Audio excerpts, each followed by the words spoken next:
Welcome to session 7 of the Bible in a Year commentary. If you started this series on the 1st of January, then today should be the 7th of January. Today we'll be looking at Genesis 22 to 24 and Psalm 7. But so far in Genesis, we have read through the creation of the earth and the fall of humanity. Humanity repeatedly chose to do things their way rather than partner with God. God's plan in response is to leave humanity to its own devices and choose one family to invest and partner with. As God continues to teach and guide this family, they will one day lead the rest of humanity back to God. But we've read how this plan is not a simple one. The family that God has chosen, Abraham and Sarah, repeatedly choose to do things their own way, and God has to bring them back on track. Yesterday, we read about Lot and his daughters. Lot's poor decision leads to his daughters getting him drunk and each using him to get pregnant. These children will go on to form the nations of the Moabites and the Ammonites. We also read of Abraham and Sarah giving birth to Isaac. But this highlights the consequences of their previous actions, because they had forced themselves on Sarah's servant Hagar and forced her to carry Abraham's child. There is now an illegitimate child competing with Isaac. As we've mentioned before, sometimes the Bible doesn't explicitly condemn an action, but instead subtly shows the consequences of those actions are bad. With Isaac born, there's now one last thing we need from Abraham. God decides to test him to make sure this is definitely the kind of man and the kind of family that he wants to lead the world back to him. So in a turn of surprise, God asks Abraham to sacrifice and kill his only remaining son, Isaac. This may seem completely out of character to us, but unfortunately it was fairly common at the time that people would sacrifice children to their gods. For Abraham, this is a big test. Ishmael has been sent away, and Isaac is his last son. If he kills Isaac, his family dies out with him. There's no one to carry on the family name, and this was a big fear for people at this time. The idea of life after death wasn't really clear during this period, and so the way to continue after you died was through the lives of your children and your grandchildren. But Abraham was ultimately committed to God. Despite his flaws, he was obedient and loyal, and so he did as he was told. He was willing to go all the way, and it was only at the last minute that God stopped him and provided a ram to slaughter instead. Abraham had passed the test.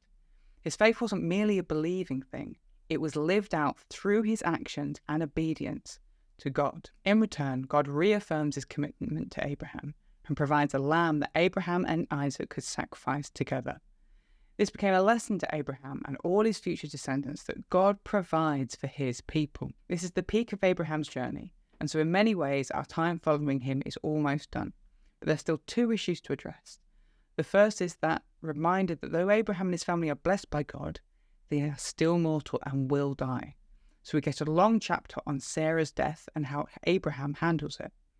If Abraham is to be the father of nations, then Sarah is their mother. And so it was important to the future descendants that will be reading this that she be properly honoured and respected. The second issue is that for the family to continue, Isaac needs to marry. What follows is a beautiful chapter, Genesis 24, on the provision of God to bring two people together. While it's never explicitly mentioned that God does anything in the chapter, the reader is meant to have a clear sense that God is behind this in every step, from Abraham's insistence that God will send an angel ahead of the servant, to the servant's prayer and answers to the prayer, to the moment that Isaac and Rachel meet and it's clearly love at first sight. The lesson that we got from Abraham sacrificing Isaac in Genesis 23 is now all the more clear here in Genesis 24. God provides. Finally, through Genesis 24, we see this smooth transition from Abraham to Isaac. It's Abraham who first sends his servant off to find a wife. This servant sees Abraham as his master, 24 verse 9. But by the end, Rebekah points to Isaac and asks who he is, and the servant replies, "He is my master." Chapters 24 verse 65. It's as Abraham has slowly stepped off stage and Isaac has stepped forward. The new head of the family and main character of our story, even if it's only briefly, is Isaac. And then we have Psalm 7. This psalm fits into the category of lament psalms, specifically a prayer of someone innocent who has been accused of something false.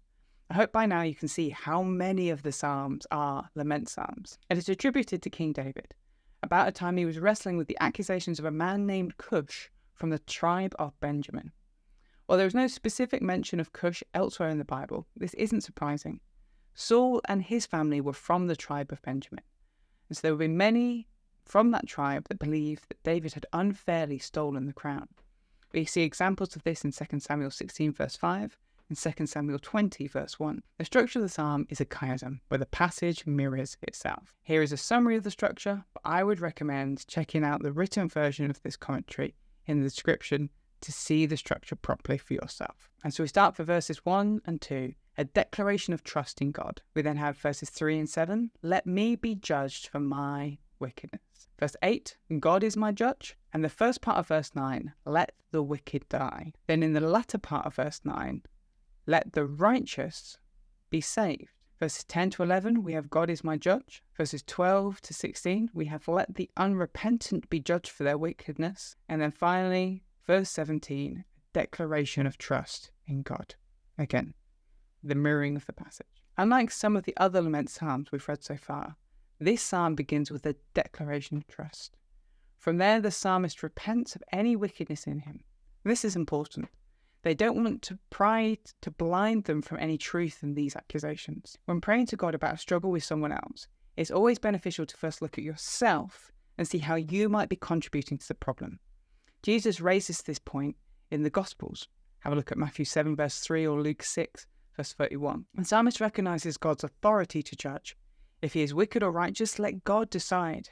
Either way, let the wickedness come to an end. And then the psalm flips back around. Now the psalmist has taken time to examine themselves. They bring their trust and request to God. Establish the righteous. If after all this God finds the psalmist innocent, then may he save them. But just as God is a judge who punishes the wicked, he also protects the innocent. Thinking now of his enemies, the psalmist asks God to punish them if they are not repentant like he has been. May they fall to the consequences of their own actions. And so the psalmist ends, once more declaring his trust in God. He can be praised as both protector of the innocent and judge of the wicked. Thanks for joining us today.